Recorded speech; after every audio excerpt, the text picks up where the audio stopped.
गरुडगमन तव चरणकमलमिह मनसि लसतु मम नित्यम् गरुडगमन तव चरणकमलमिह मनसि लसतु मम नित्यम् मनसि लसतु मम नित्यम्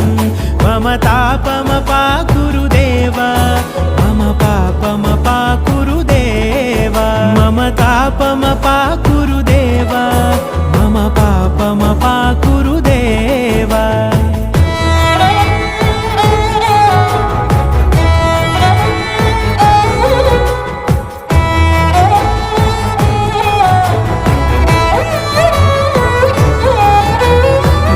जनयन विधिनमुचिहरण मुख विबुध विनुत पद पद्मा जल जनयन विधिनमुचिहरण मुख विबुध विनुत पद पद्मा विबुध विनुत